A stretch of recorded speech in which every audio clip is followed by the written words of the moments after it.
Hello दोस्तों, हम यहाँ पे चर्चा करेंगे मध्यकाल में जो चित्रकला की क्षेत्रीय शैली के अंतर्गत पहाड़ी शैली के बारे में।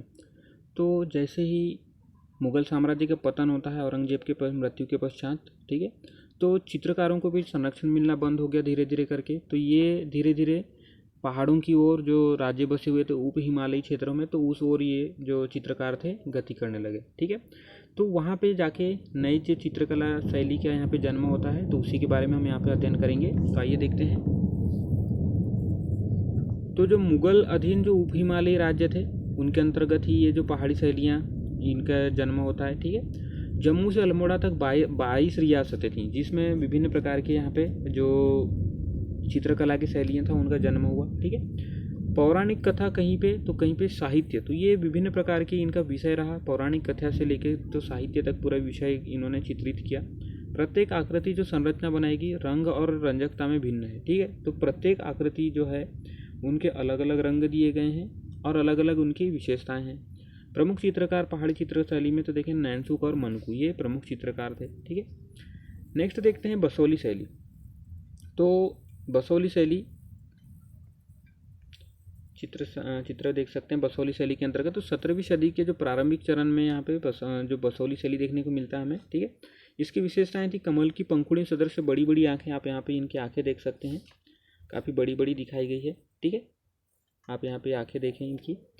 घटते चले जाने वाले बालों की रूपरेखा, जैसे ये बाल देख सकते हैं आप। ठीक है, तो ये बालों को भी यहाँ पे घटते क्रम में दिखाया गया। और भाव अभिव्यक्ति करने वाला अर्थपूर्ण चेहरा है।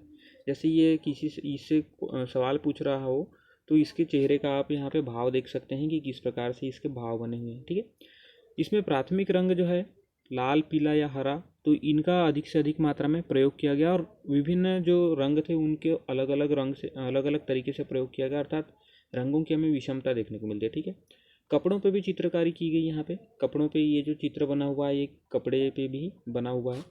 इसके जो संरक्षक थे बसोली शैली के प्रमुख जो थे वो थे राजा कृपाल सिंह। ठीक है, जिनके संरक्षण में बसोली शैली का काफ़ी उन्नति होता है।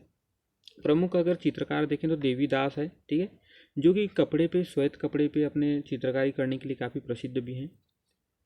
अब नेक्स्ट देखते हैं कांगड़ा शैली। ठीक है, कांगड़ा शैली के अंतर्गत चित्रकला देख सकते हैं आप यहाँ पे उदाहरण। ठीक, तो इसके संरक्षक थे राजा गोवर्धन सिंह।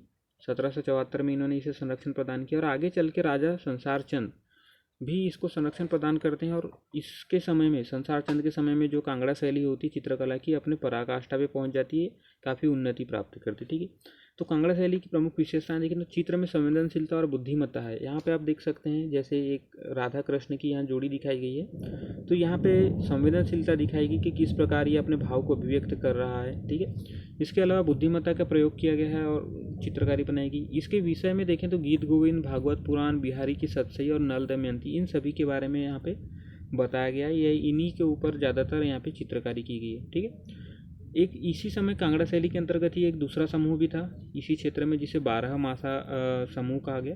तो इनके द्वारा यहाँ पे जैसे इनके विषय अलग थे। ठीक है, कांगड़ा शैली के गीत गोविंद, भागवत पुराण आदि पे। लेकिन जो दूसरा समूह था 12 मासा, तो ये जो मनुष्य के ऊपर जो 12 माह का जिस प्रकार से प्रभाव पड़ता है, जैसे ठंडी, गर्मी, बारिश का, और उस समय उस क्या अनुभव करता है, तो उन सभी को दर्शाने का इनके द्वारा प्रयास किया गया। ठीक है, तो ये रही है हमारी चर्चा पहाड़ी क्षेत्र की कला के बारे में, जिसमें हमने बसोली शैली देखा, कांगड़ा शैली देखा और उसी के अंतर्गत 12 मासा शैली के बारे में चर्चा की।